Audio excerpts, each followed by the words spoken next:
Sejam bem-vindos, pastor Everton, Naira. Tá. Obrigada. Obrigado, é um privilégio poder estar com vocês, uma alegria muito grande. Espero que esse tempo seja um tempo proveitoso e que Deus coloque a sua mão preciosa aí. Que joia! Para nós é um prazer também conhecer um pouquinho mais do trabalho de vocês, do ministério que Deus que vocês têm realizado, né? E nós temos muita coisa para aprender com vocês hoje. É muito tempo de história missionária, né, pastor? Sim, nós começamos o trabalho missionário desde 1994, quando nós saímos do Recife e fomos para o Paraguai. Nós chegamos no Paraguai no dia 31 de janeiro de 94. Então já são vários anos. Aí tem muita coisa que é falar para esse pessoal que está começando, né? Algumas a gente vai aprender. Pastor, o senhor fez o seminário em Recife, né? Sim. A formação da Naira é na área da administração. Vocês são de onde? Oriundos de onde? Eu nasci na cidade do Crato, Ceará. Sim. E fui estudar de família católica. E fui estudar em Recife no ano de 77. E lá, 78, por aí, creio que 3 anos depois, eu tive o privilégio de conhecer Jesus. Na verdade, foi exatamente em maio de 1980, que tive o privilégio lá em Recife de conhecer Jesus na Igreja Presbiteriana das Graças. E curioso que com uma semana que eu tinha conhecido a Cristo, Deus me chamou para o trabalho, para ser pastor. Eu me lembro que na época o reverendo Heber César, que era o nosso pastor, que foi meu pastor lá, ele me chamou e disse: Everton, você é muito novo ainda na fé. Você tem que faça seu vestibular. Estava me preparando para fazer o vestibular para engenharia lá em Recife. E ele disse: espera um pouco, deixa Deus amadurecer esse seu chamado. E esperei 2 anos para poder entrar no seminário. Certo. Mas foi no ano de 82, já estávamos namorando, quando em uma conferência missionária. Veja a importância de uma conferência missionária. Certo. A visão do pastor, a visão da igreja, para instruir e falar de missões na igreja. É muito importante, é indispensável que desenvolvamos isso, porque foi numa conferência missionária na Igreja Presbiteriana da Encruzilhada, que o pastor naquela época era o reverendo Mário Alves. Sim. Então, foi nessa época, nessa conferência, que Deus nos chamou para o trabalho, para a obra missionária. E que privilégio poder ouvir a voz de Deus, né? Que bom. Aí vocês entenderam que vocês tinham uma vocação, além do pastorado e tudo, que vocês teriam uma vocação, né? Mas que bom saber disso, né? Do seu início. Vocês têm 2 filhos. Já são adultos, né? Sim, temos a Ruth e o Leandro. Ruth tem 32 anos, tem um filhinho e está esperando outro. E Leandro tem 30 anos. É arquiteto. Isso. E a Ruth é fisioterapeuta. E a Ruth, ela é casada com um pastor espanhol, né? Sim. Casada com Alejandro. Quando nós começamos o trabalho aqui na Igreja de Sevilha, que agora completou 15 anos, então ele, com 1 ano e pouco, 1 ano e meio depois, ele veio com toda a família para a igreja. Ué. Então uma família bem grande. Então ele foi crescendo, fiz o discipulado com ele, fiz o batismo. E eu sempre notava que Alejandro tinha um jeito, um toque pastoral, né? Então eu Sim. conversava muito com ele e ele dizia, não, pastor, Deus tem que falar o meu coração. E os anos foram se passando, chegou um dia que ele me disse, pastor, eu preciso conversar com o senhor. E Deus realmente confirmou o meu chamado para ser pastor. Então começou todo esse processo. E como aqui em Andalucia não tem um seminário assim de linha reformada, nós tivemos como igreja, tivemos que enviar o Alejandro para fazer o curso no IBSTEM, que é um seminário interdenominacional em Barcelona. E Aham. ali o Alejandro passou 4 anos se preparando para o trabalho, ou seja, fazendo o seu curso de teologia. Né? Depois que ele terminou o curso, ele se apresentou ao sínodo, o nosso sínodo nacional, e o sínodo, há 3 anos atrás, o ordenou ordenou ao Sagrado Ministério, né? E ele está hoje aqui na igreja, sendo o nosso pastor, auxiliar, mas com a graça de Deus e com o passar dos anos, nós vamos aos pouquinhos nos retirando, né? E dando lugar ao que é mais importante, ao nativo. A gente sempre tem isso muito, muito claro. A gente, como missionário, a gente abre, a gente incentiva, a gente orienta, educa, mas o principal é o nativo, Sim. né? E por mais que você fale o idioma de forma correta, mas você sempre tem um acento estrangeiro, não é?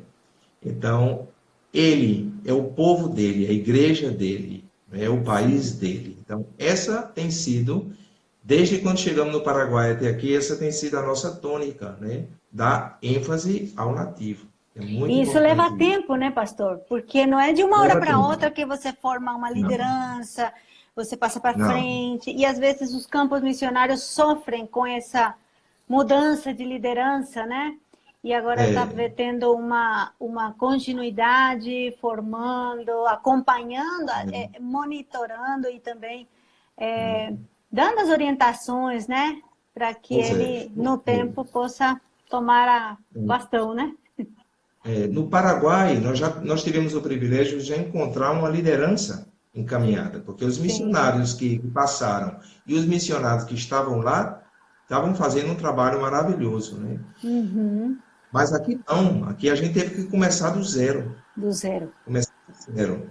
Sim. E a igreja foi formada com nós 4, os 2 filhos, Naira e eu, e um casal que é daí de São Paulo, o Cláudio e a Sara.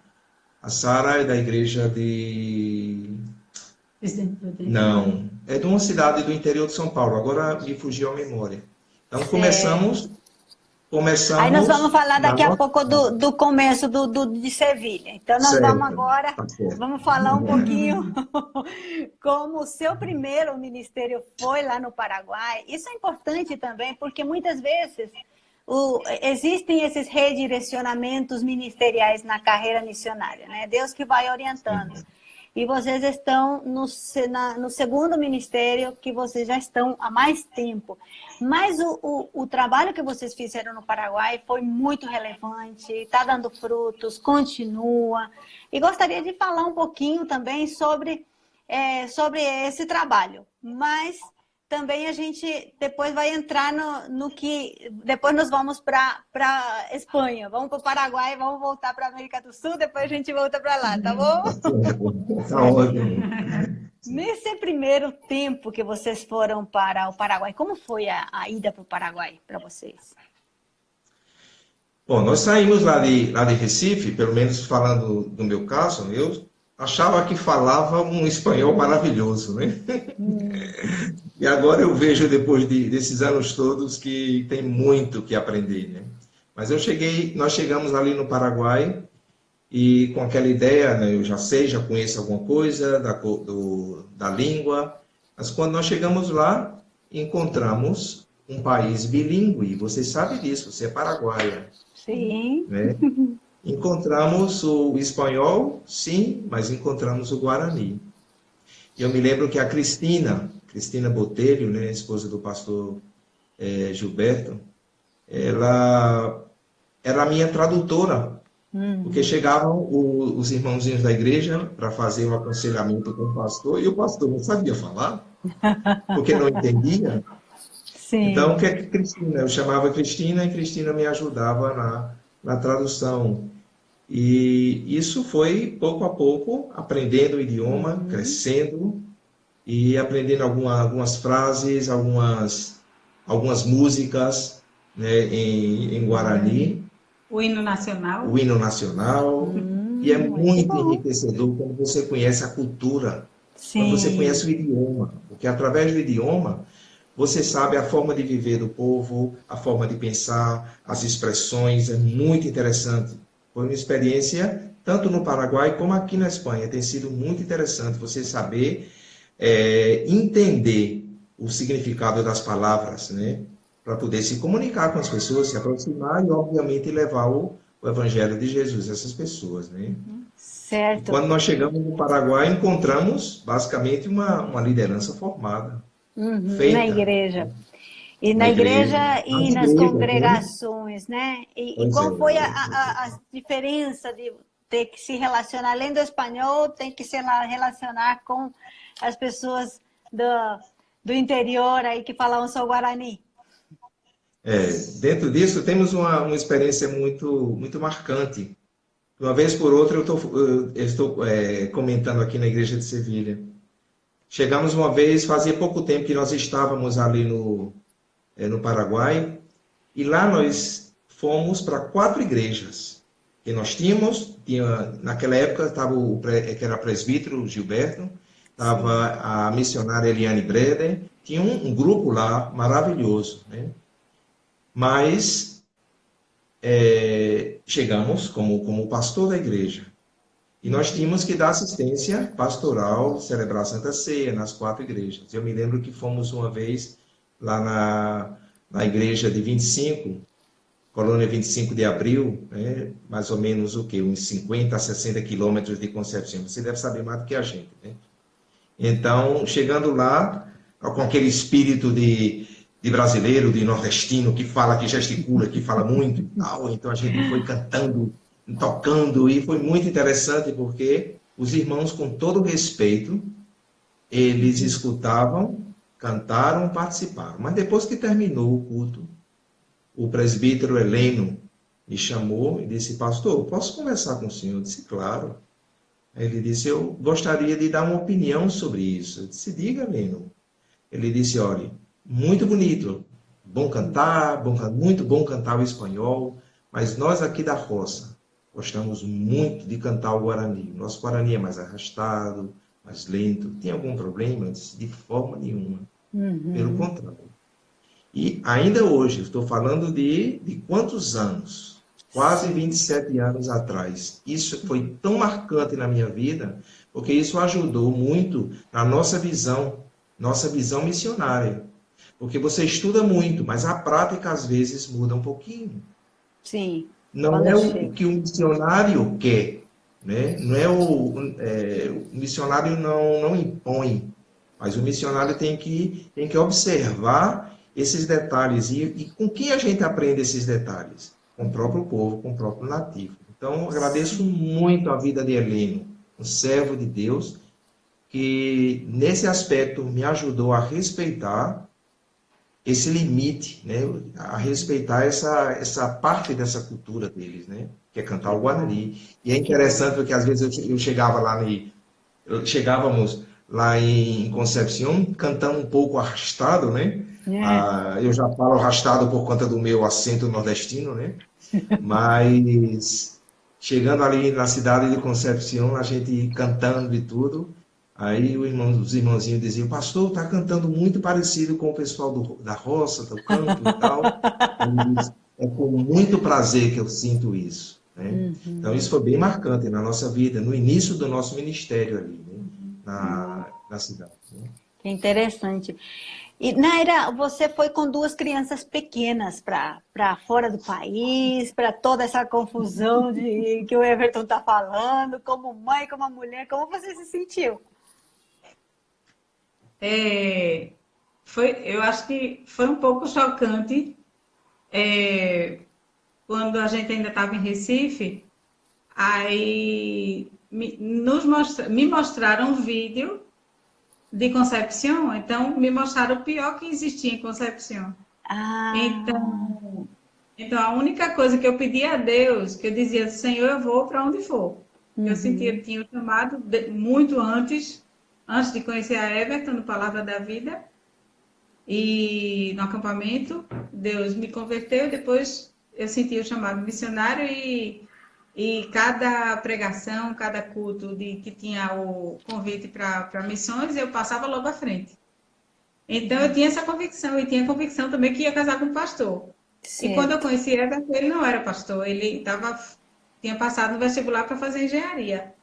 E aí eu disse, Senhor, isso que eu estava certa que ia casar com um pastor, e na verdade não era. Mas depois de 2 anos, ele entrou no seminário. Então, o que eu mais pedi a Deus antes de ir para a Concepción é que eu queria uma casa que tivesse forro. Porque, pelo que me mostraram, eu ia para o pior lugar da face da terra. Então, eu queria um lugar que tivesse uma casa que tivesse forro, porque eu tinha medo dos bichos andando no teto. No telhado. Porque era dentro do mato, porque tá. Sim. E quando a gente chegou lá, Deus deu uma casa para a gente com forro. Não se via as telhas. Que bom. Então, isso foi interessante. Agora, os dois eram muito pequenininhos. Leandro tinha 3 anos e Ruth tinha 5 anos. E também foi chocante, porque quando a gente pegou o ônibus para ir de Ponta Porã até Concepción, Leandro quase caiu pela janela, porque ele era pequenininho, né? Não, ele não ia cair, mas ele ficava em cima do banco e a gente não via ele cair de tão pequeno. E foi chocante ver aqueles soldadinhos entrando Na fronteira. Na fronteira, em cada Posto policial, né? posto policial, tinha os soldados com as metralhadoras e mais eu estava assustada, porque eu já ia para um lugar que, né? E de repente veio um monte de soldadinho de 18 anos, 17 anos, tudo com as metralhadoras, e aquilo me assustou um pouco. Mas, segundo eles tiveram uma infância muito boa, porque foi numa cidade tranquila, eles tinham facilidade de andar de bicicleta, de andar sozinho, de visitar o amigo, isso que a gente não tinha em Recife, né? Sim. Então foi uma experiência ótima. Fizeram muitos amigos e eles também abriram muitas portas de contato para vocês, né? Lá na cidade. Também. Que Sim, foi. tanto que um dos contatos lá foi da classe de Leandro, no pré-escolar, que eu me ofereci para ensinar as crianças o pré-escolar, a professora Colégio Santa Teresita, né? no Colégio Católico. E ela aceitou, ela disse, venha, você ensina a parte de católico que não é católica, você ensina a parte da Bíblia que não é católica, e quando chegar a parte católica, dos santos e tudo, aí eu falo, está certo, pois eu fui lá com as crianças do pré-escolar e ensinei. Quando foi no 2º ano, ela me chamou outra vez. Aí eu fui. Sim. E a classe de Leandro, do primeiro da primária, né? A professora se interessou também pela ideia. Pois então eu vou chamá-la também e fico também com a mesma coisa. Aí eu fui. Mas quando eu comecei a ensinar na classe, o bispo, né, da igreja, disse a elas que se elas não me tirassem da classe, elas iam ser demitidas da escola. Então, elas me tiraram da classe e eu deixei de contar histórias da Bíblia para as crianças, né? E quem Então, sabe aí começou uma sementinha, né? Porque o outro aspecto assim, bem marcante da passagem de vocês lá em Concepción foi a fundação do Centro Educacional Presbiteriano, né? A criação dessa escola em 1998.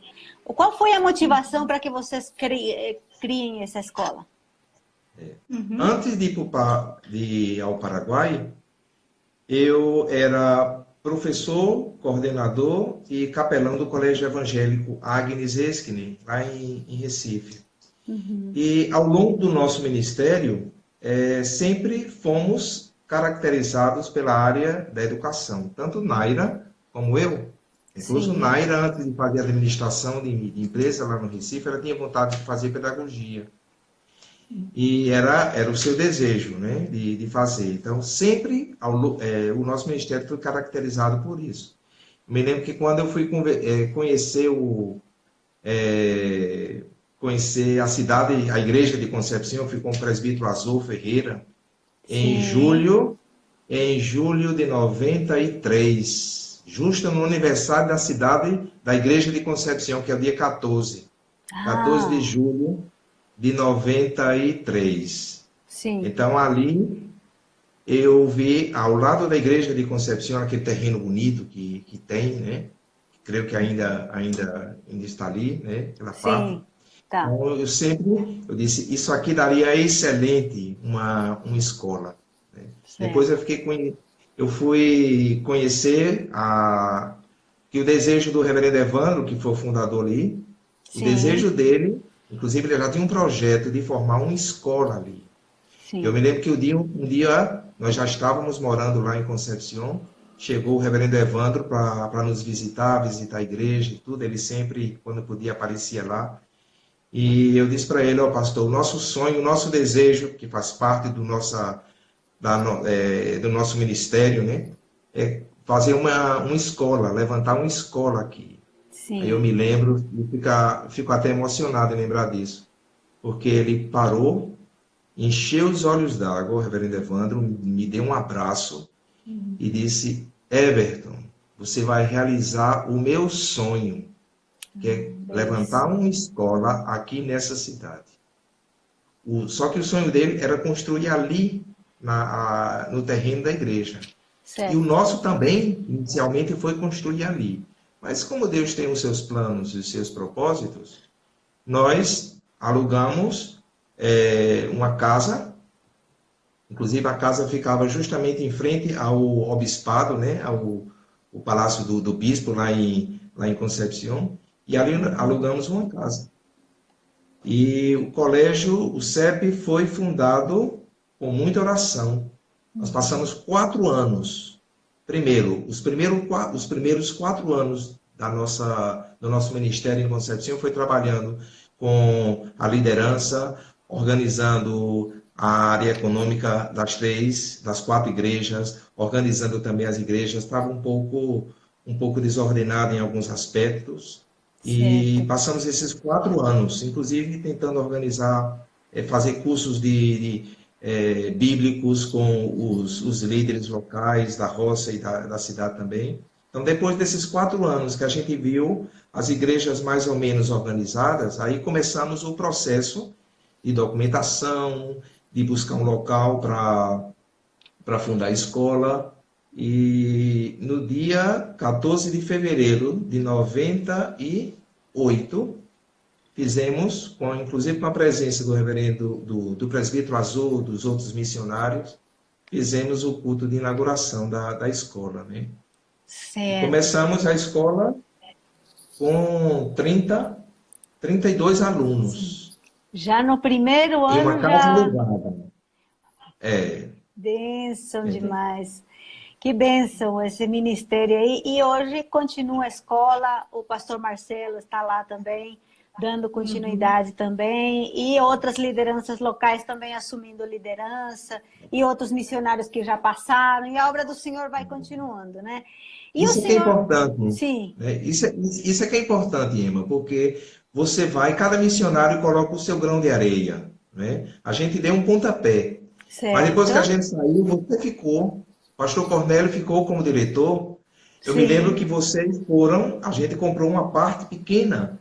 Vocês foram, com a graça de Deus, comprou o outro terreno que era muito superior à parte que nós compramos. Né? Então, cada missionário vai colocando o seu grão de areia. Isso é muito importante. Né? A obra do Senhor, e a gente vai só cooperando por um tempo com algumas. Então, nós estamos, depois Deus direcionou esse projeto de vocês para um novo projeto. E esse projeto já foi, Deus colocou para vocês, no coração de vocês, a Espanha. Por que a Espanha? Por que Sevilha? Na verdade, quando fomos apresentados à JME, né, que é antes da PMT era JME, né, Junta de Missões Estrangeiras, no dia que nós fomos apresentados à diretoria para ser recebidos, nos ofereceram 2 campos. Sim. Porque nós tínhamos o chamado missionário, mas as pessoas nos perguntavam, né, Naira? Perguntavam, Deus já revelou a vocês, já mostrou a vocês aonde vocês devem ir? E a gente dizia, não. Nós tínhamos o chamado, nós tínhamos essa convicção do chamado, isso era indiscutível, mas nós não sabíamos para onde. Certo. Então, quando nos apresentamos à JME, 2 campos eles ofereceram. O Elva, que fica aqui a 90 quilômetros de Sevilha, e o outro campo era Concepción, no Paraguai. Sim. Aí eu me lembro que Naira, que estava também presente, Naira olhou para mim e disse, vamos para o Paraguai. Vamos para o Paraguai. E ela dizia assim, uma coisa interessante, o Paraguai está aqui pertinho, qualquer coisa a gente volta. Ah, é meio que um teste, volta. né? Vamos aos pouquinhos, né? Mas tinha outro aspecto muito importante também nisso, foi que desses 2 campos, além de pensar no aspecto de ser perto, né, o Paraguai perto do Brasil, perguntamos à diretoria qual é o campo que mais necessita, o campo mais necessitado agora. Então, disseram, o campo mais necessitado agora está o campo do Paraguai. Então, a gente não teve dúvida. Isso foi em março, dia 19 de março de 93. Sim. Quando foi em julho de 93, eu fui conhecer, Naira ficou em Recife com os meninos, eu fui conhecer o Concepción com o presbítero Azul. Fomos de carro de São Paulo até lá. Sim. E depois de vários anos, aí Deus redirecionou para essa outra região, né? Depois de 6 anos, sim, com poucas férias, ou quase nenhuma, de trabalho intenso, graças a Deus por isso. E a gente conversou com a diretoria, eu acho que ainda era a JME, se não estou equivocado. Então, falamos, bom, nós estamos cansados, começaram a aparecer alguns probleminhas de saúde, tensão alta e tal. Então, a gente resolveu pedir a missão para que voltássemos para o Brasil. E a nossa ideia... É não voltar. Mira, Naira, fala. Era voltar para o Brasil e ficar no Brasil. Então, começamos a procurar igreja. E visitamos alguma igreja, e uma das igrejas ficou querendo que a gente ficasse lá. Ficou super animada, que ia ser bom para a igreja e tudo, só que Everton começou a chorar no culto, porque viu uma foto do Paraguai, e aí eles disseram, esse casal não fica aqui não, porque é um casal missionário, eles vão passar aqui um ano e depois vão embora. Justo! Eles estavam falando naquela igreja, falando dos missionários, estavam falando sobre o Paraguai, e mostrou a foto do reverendo Buenaventura. Sim. Quando eu vi aquela foto, a igreja naquele dia estava lotada. Mais de 1000 pessoas. Quando eu vi aquela foto, comecei a chorar lá do culto. Aí a gente já tinha acertado onde ia morar, aluguel, salário, tudo. Eles disseram, não, vocês são missionários, não vão ficar aqui não. O coração de vocês está na obra missionária. E aí vocês, então, encaminharam o novo projeto. Começaram a pensar no novo projeto. Mas tinha um detalhe nisso tudo, Eman, porque o presbítero Azul dizia para a gente, olha, vocês vão para o Brasil, descansem, nós não queremos perder vocês. Não, eu não quero mais voltar para o trabalho missionário, eu estou muito cansado, muito estressado, não quero. O presbítero Azul dizia, Everton, dê um tempo, vamos orar. Eu tenho certeza, daqui a poucos meses, você vai me escrever e vai dizer que quer voltar para o campo missionário. E foi exatamente isso. Que bem. Então, aquele que é picado pela obra missionária não sai nunca. Amém. Porque a obra missionária, ela é apaixonante. Apaixonante. Eu tenho 34 anos de pastor, e dos 34 anos, são 27 anos de obra missionária. Que Eu digo lindo. que, infelizmente, eu não tenho mais aquele pique físico de fazer muita coisa, né? Certo. Mas aquele amor, aquele desejo, é maravilhoso saber que Deus usa os seus, apesar das suas limitações, das suas debilidades, que é bom a gente recordar, lembrar disso. Nós dependemos completamente de Deus, né? Eu me lembro que, chorando lá em Recife, Naida e eu, dissemos para Deus: Senhor, ainda somos jovens, né? E nos leva para a obra missionária outra vez. Aqui tem muita gente para trabalhar, as igrejas são cheias, né? Tem muita gente. Queremos ir para um lugar onde somos mais úteis.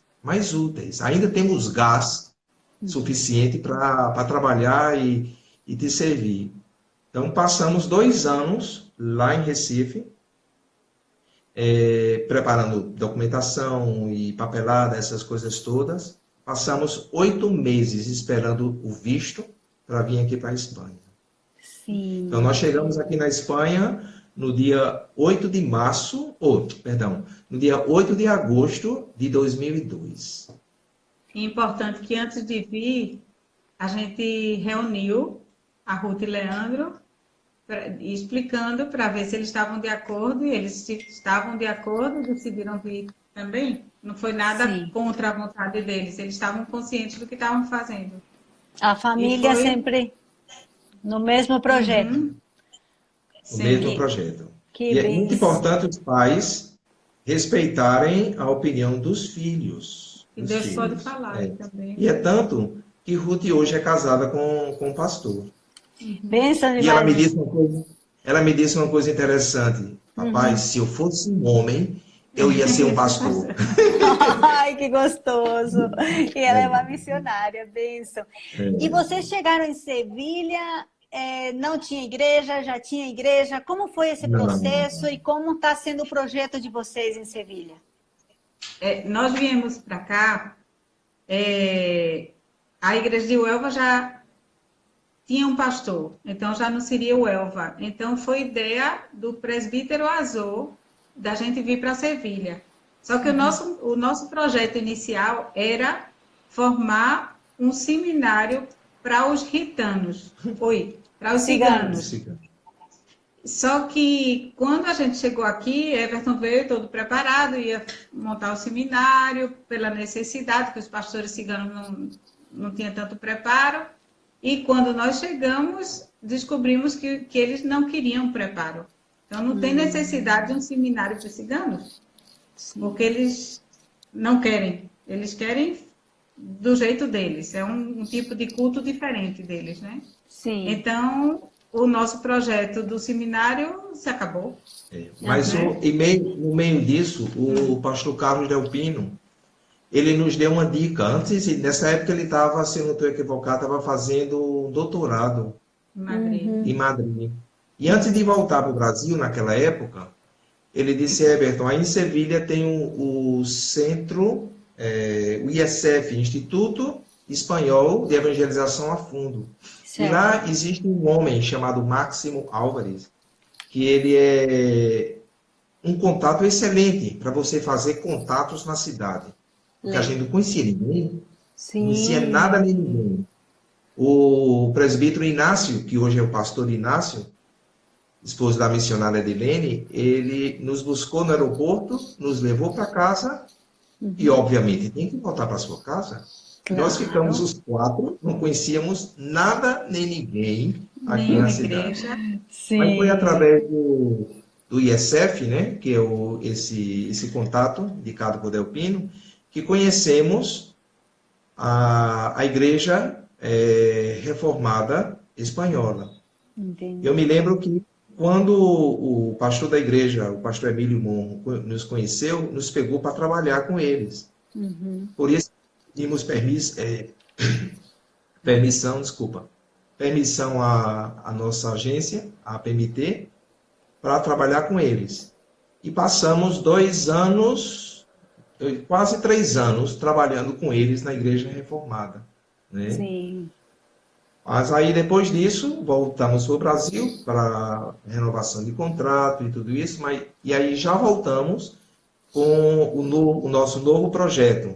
E quando retornarmos para a Espanha, abrir o nosso ponto de missões e a nossa igreja presbiteriana aqui em Sevilha, né? Muito bom, porque aí, a partir desse momento, porque muitas vezes nós temos, como vocês criaram um projeto, chega no campo, tem que se adaptar, sentir, entender, fazer relacionamento, e aí Deus vai mostrando o caminho certo. Começou então a igreja nesse período, e hoje, como está o avanço desse projeto? Se podiam falar, porque o nosso tempo está correndo muito rápido e a gente queria saber mais do projeto hoje. Nós começamos, como comentamos antes, começamos uns 4 e mais o casal, éramos 6, na nossa casa. E algumas pessoas, amigas, queriam assistir o trabalho, queriam frequentar, mas pela cultura espanhola, eles não queriam entrar. Cultura espanhola sevilhana, porque a Espanha é um país multicultural. Certo. Então, eu estou falando do meu contexto de Andalucia, do meu contexto de Sevilha, que é diferente de Madrid e de outros lugares, tá? Uhum. Então, o nosso contexto aqui, as pessoas se sentem um pouco inibidas para entrar nas casas. Veio aí a necessidade de alugar um local. E foi curioso que, quando nós encontramos o local, estava aqui, em Sevilha, o reverendo Sérgio, que na época era o presidente da APMT. E ele está falando aqui, hoje estive na casa dele, e aí ele falou assim, que foi, muito feliz ver tudo que aconteceu até aqui, pura bênção pura, do abraço, reverendo Sérgio, reverendo Agripino. E nós levamos o pastor Sérgio para o local que nós tínhamos escolhido. Sim. O local estava feio, um pouco destroçado, um pouco acabado assim de estrutura. E lá no local, Naira e eu oramos por esse local. E ele abençoou isso. E fomos organizando a igreja, fizemos a reforma, a PMT nos ajudou como sempre, nos ajudando, a parte econômica. Sim. E nós fomos fazendo, organizando, pintando e tudo. E graças a Deus, hoje nós temos 40 pessoas, aproximadamente uma média de 40 pessoas assistindo o trabalho. Ainda estamos em processo de consolidação do trabalho, porque é um processo. É longo, é diferente do Paraguai, quando a gente encontrou igrejas já feitas, já havia um grupo que assistia ali. Né? Aqui nós começamos do zero, e nós partimos da ideia de não buscar crente nas igrejas. Certo. Nós começamos com um projeto social chamado de CEPA, Centro Evangélico Presbiteriano de Acolhida. Sim. Que foi o nosso projeto inicial. Por que esse projeto social? Porque a gente não conhecia ninguém. Como é que nós íamos ter acesso às casas? Então, conseguimos com a União Europeia alimentação, com a Prefeitura da cidade alimentação, e aí a gente fez propaganda no bairro e chegamos a ter 23 pessoas cadastradas no projeto. Começamos assim, dando esse pontapé inicial, né? Nesse início de trabalho.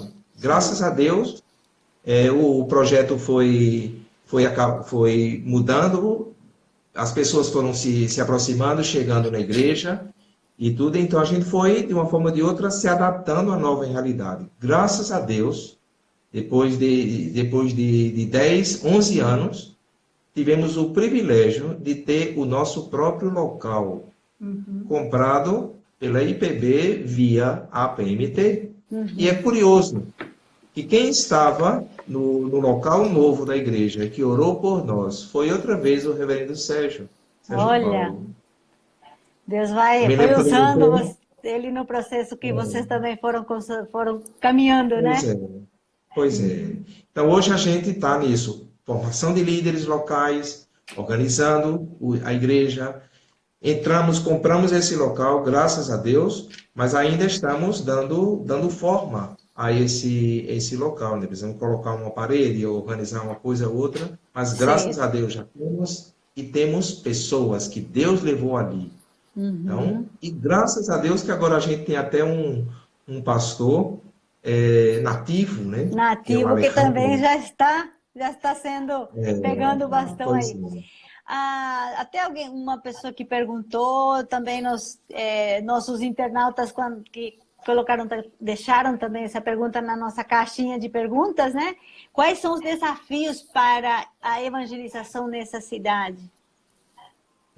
O grande desafio na evangelização, estou falando a nível de Sevilha, tá? Sim. É que para a evangelização aqui ser efetiva, você tem que cativar as pessoas, você tem que fazer amizade. Via amizade. Essa história de você sair na rua e entregar, algumas pessoas recebem por educação, mas aqui, estou falando a nível de Sevilha, não funciona muito bem. Então você se aproxima das pessoas, faz amizade com as pessoas e as pessoas veem o seu testemunho. Uhum. E através do seu testemunho se aproxima da igreja. Uma vez um jovem chegou para mim, eu estava conversando, evangelizando ele e tal, ele disse, olha, Everton, nós estamos como espanhóis, estamos cansados de igreja. Porque a igreja sempre machucou muito o nosso povo. Então, aí eu entrei, não estou falando de igreja, estou falando de Jesus. E aí você tem que ir nesse caminho, né, de amizade, para que ele lhe conheça, veja que tipo de vida você tem, que estilo de vida você tem, e quem vive realmente dentro do seu coração. Essa mudança, essa transformação que opera o Espírito de Deus no coração de um. Tem que ir por esse caminho, né?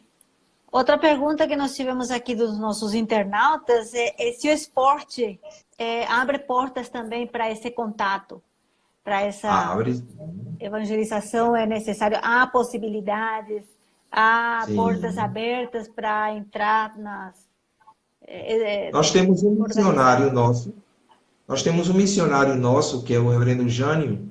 Sim. Ele está fazendo um trabalho de evangelização muito bonito. Ele começou esse trabalho de evangelização nessa área de futebol e tudo. Inclusive, ele fez curso, se preparou também para isso, né? Ele começou lá em Dom Benito, em Extremadura, outra região aqui da Espanha. E evangelizando esses meninos. E agora, lá em Barcelona, ele saiu de Dom Benito, está abrindo um ponto lá na cidade de Barcelona, e ele também vai nessa área. Né? A gente tem que descobrir quais são os pontos. O nosso ponto é a educação. O ponto do Jânio é o futebol. Né? Eu não me meto nessa área de futebol porque não pega comigo. Mas na área da educação, que tem muito a ver com a gente, né? Certo. E vocês poderiam falar um pouquinho mais sobre essa cultura, como é que foi e continua sendo porque a gente tem às vezes essa impressão, né, que existem outros lugares mais carentes, mas Europa, Espanha, para que mandar missionários para a Europa? Para que mandar missionários para a Espanha se lá eles já ouviram e vamos para outra região? Qual é a percepção de vocês? Do meu ver, comparando o Paraguai com a Espanha, Sevilha, por exemplo. Sim. No Paraguai, a gente organizava um EBF com as crianças e a gente conseguia juntar 100 crianças, sem problema. Ia buscar e trazia e os pais deixavam que elas participassem. Aqui, a primeira EBF que a gente fez, não veio nenhuma criança. E a gente saiu pelo bairro, avisando, anunciando, e a gente não conhecia o bairro ainda, que era logo no início, então não veio nenhuma criança. Então, outro ano que a gente fez numa escola pública, a gente falou com a diretora meio chata, não queria receber, mas a gente disse, não, está na lei, a gente pode usar o colégio, não sei o quê. E a gente fez uma escola bíblica, aí deu umas 20 crianças, porque os pais entravam e iam fazer matrícula e diziam, o que é isso? E a gente dizia, isso é da igreja, a gente está estudando a Bíblia, e aí, mas eu quero que meu filho participe, e deixava a criança lá. Então, tem que ter tem que partir deles, né? Você não pode chegar na rua e dizer, vou evangelizar no parque. Pegar Sim. todas as crianças que estão no parque e eu vou fazer um ótimo trabalho. Isso é... Você não tem acesso às Você não crianças. tem Não, acesso. não Pelo é contrário, uma você pode ser estratégia que perseguido por isso. funciona lá. Não é uma realidade. Mas você Você estava pode dando ser aula perseguido. de educação cristã também na escola, né, Naira? Sim, que é uma oportunidade que a gente não fica com dificuldade do acesso para as pessoas, né? E assim a gente tem mais contato com as famílias, mais contato com alunos e alcança mais as famílias. E muitos, eu tenho uma experiência de um dos jovens que ele se matriculou para aprender a Bíblia. E ele não era evangélico, não era convertido. E ele se converteu comigo na classe. E hoje ele é super firme, não vai para nenhuma igreja. Tenho insistido para ele ir para a igreja, para a nossa igreja, mas a família ainda não se decidiu de frequentar a igreja. Mas ele tem certeza de salvação e é muito firme em ler a Bíblia, sabe? Então é uma coisa assim, é uma experiência. Não, às vezes não é nem, às vezes não chega nem a encher a igreja com essas pessoas, né? Mas o Certo. evangelho está sendo levado, né? Está sendo divulgado, né? A Bíblia está sendo levada. Sim, Então, essa é a maior dificuldade da evangelização, né? Porque a gente não tem tanto acesso às famílias. certo. E a E gente já está aqui há 18 anos. há 18 anos, às vezes, quantas vezes vocês quiseram voltar ou não bateu essa vontade? No início nós tínhamos mais vontade. Hoje, como a gente já conhece mais, se adaptou já à comida.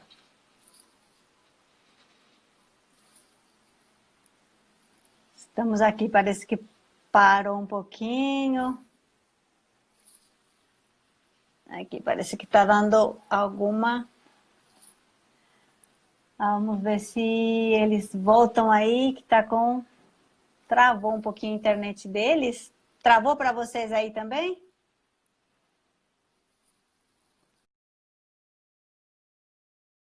Aí para nós, porque aqui para mim travou.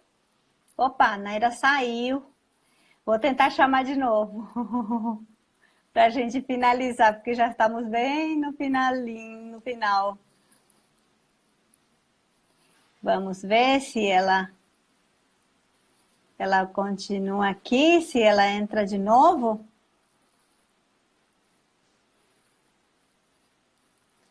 Eita, parece que não está entrando ainda, né? Precisávamos finalizar. Vamos ver se ela entra aqui, ó. Ela já está aqui de novo. Vamos ver se ela entra de novo, porque a internet dela parece que caiu. Estamos tendo alguns transtorninhos hoje, né? Mas ela já deve estar voltando aqui para a gente poder finalizar, então, esse tempo tão gostoso, né? De conhecer um pouquinho mais dos nossos missionários. Parece que a internet dela não está muito... Não está pegando, né? São coisas da internet, que a gente depende disso, mas vamos ver se ela volta aqui para poder finalizar a nossa... Vou tentar chamar de novo. Vamos ver, ela está aqui. Vamos ver se ela volta aqui para que a gente possa finalizar com ela. Aí, Oi. voltou. Joia, que bom que voltou para que a gente possa finalizar. E nós temos 10 minutinhos preciosos ainda para a gente contar um pouquinho, finalmente, os avanços, as necessidades que vocês estão tendo, motivos de oração que vocês queiram compartilhar agora. Primeiro, respondendo uma pergunta de quantas igrejas hoje presbiterianas existem na Espanha. Quando nós chegamos, só tinha o Elva e Dom Benito. Então, abrimos Sevilha e hoje são 3 em Madrid e perto. Uma em Huelva, uma do Benito, Sevilha, Barcelona, Málaga. Sim. E a Corunha E a também. Corunha. E Barcelona. Barcelona, falou 1, aqui, 2, né? 3, 4, 5, Certo. 7. Certo? Isso. Um grande desafio aqui que a gente vê é que as igrejas, como as igrejas são pequenas, e a nossa é uma igreja pequena, a gente ora muitas vezes pela liderança local. A gente ora pedindo a Deus que levante obreiros nativos. Uhum. E quando Deus levanta os obreiros nativos, quem sustenta esses obreiros nativos? Uhum. É a nossa grande preocupação, que é o nosso caso com o pastor Alejandro. Uhum. Então, quem sustenta? O pastor Alejandro e Ruth, eles não são missionários da APMT. Uhum. São missionários da Igreja Evangélica Presbiteriana da Espanha. Uhum. A igreja é pequena. E quem sustenta esse obreiro? Uhum. Então, a minha grande preocupação é, vamos orar pela obra missionária, pastores e líderes que nos estão escutando agora. Vamos orar pela obra missionária, vamos. Pelo avanço da obra missionária, sim. Mas também envolver a área econômica. Uhum. Né? Ajudar esses obreiros locais. Porque o sustento do pastor Alejandro está baseado basicamente em alguns mantenedores amigos do Brasil, né? Igrejas e pessoas amigas. Né? E também dividimos o nosso sustento mensal com eles, que é um privilégio nosso, fazemos com toda alegria. Mas eu fico pensando, a igreja é pequena, quem vai sustentar esses obreiros locais? Uhum. Deus levantou, eles se dispuseram a obedecer à voz de Deus, teve um preparo, como é o caso do nosso obreiro. Então, isso, no momento, é uma das nossas grandes preocupações, sabe? Para que ele possa desenvolver o seu trabalho, realizar bem o seu trabalho, mas precisa desse apoio econômico também, né? Aí fica, desafio. então, esse desafio e esse motivo de oração também, né? E uma palavra para aqueles que têm uma vocação, estão sentindo e conhecem, já estão caminhando, estão conhecendo a obra missionária, uma palavra de vocês para essas pessoas que nos estão acompanhando. A palavra se chama obediência. Eu digo isso porque nessa conferência missionária que nos consagramos em novembro de 92, lá em Recife, depois disso passamos 10 anos e sempre lutando com aquela ideia, a obra missionária, mas sempre trabalhando e estudando e essa coisa toda, né? Então, quando a gente diz, Senhor, aqui estamos, e existe uma disposição para obedecer ao Senhor, existe uma paz, uma tranquilidade profunda do nosso coração. Então, aqueles que nos estão escutando essa manhã, a palavra-chave para a sua vida é obedeça à voz do Espírito de Deus dentro do seu coração. Porque temos frutos quando obedecemos à voz de Deus. Isso é indiscutível. Agora, além da obediência, o preparo. O preparo, o conhecimento geral, uma certa estrutura de vida, não é? Uma certa estrutura familiar, se vem com família, se vem com filhos. É muito necessário isso para não gerar problema no campo missionário, que às vezes acontece. Não é? Vem o despreparo. Eu me lembro que quando fomos apresentados à PMT, a JME, no ano de 93, perguntaram para mim, para a Nária, quantos anos você tem de ministério? Quantos anos isso? Nária, qual é a sua formação? Everton, qual é a sua formação? Tantas. Passamos 4 horas de reunião com eles. Para saber quem éramos e o que fazíamos. Certo. Né? Então, para não enviar, não vá, você que está me escutando, não vá para a obra missionária sem um preparo, sem uma estrutura, sem um estudo, sem conhecer o idioma. É muito necessário que faça isso. para não sofrer o que nós sofremos lá no Paraguai. E o preparo requer tempo, né? Naira, sua última palavra, sua palavra para os nossos ouvintes. Só para completar, eu acho que aí depois da obediência e do preparo, que Everton falou, a confiança também que Deus não deixa faltar. Nada. Lá na nossa ida no Paraguai, nós vendíamos. Não. Vendemos. Tudo, todos os móveis, desculpa, todos os móveis da casa, tudo que a gente tinha, e a gente dizia que estava novo, que a gente fazia pouco tempo de casado, e quando a gente chegou no Paraguai, a gente teve tudo outra vez, porque Deus deu melhor do que a gente tinha. Então, nunca faltou no Paraguai, aqui também nunca faltou, e a gente sabe que se a gente confia, tem a obediência, tem o preparo, mas a confiança em Deus é indispensável, porque agora mesmo, no meio dessa pandemia, eu tenho muito medo porque agora as igrejas não podem sustentar, porque vai faltar o sustento, vai faltar o dinheiro no banco, mas a nossa experiência é que até hoje, por mais que a gente diga assim, esse mês está apertado, mas Deus nunca deixou faltar. Então é um estímulo. A gente não pode esquecer, irmã, com licença, que Deus chama e Deus é fiel. Agora você tem que confiar nisso. Não é fácil, a gente chora muitas vezes, sofre muitas vezes, como humano se inquieta, mas a gente não pode esquecer que Deus chama e Ele sustenta, porque Ele é fiel e as suas promessas não falham nunca. Amém, Né? amém. Muito obrigada pelas suas palavras, pelo testemunho tão encorajador para a gente que está ouvindo e acompanhando vocês já esses 27 anos praticamente. Que Deus abençoe muito você. Se você quiser conhecer mais o ministério desse casal maravilhoso, se quiser apoiar o pastor Alejandro, entra em contato com a gente, entra em contato no privado, entra em contato através do nosso site, você vai ter a informação que você está buscando para entrar em contato conosco. Siga a gente também nas nossas redes sociais. Nós estamos também no Facebook, também estamos no Instagram e nas outras redes também. Muito obrigada pela presença de vocês.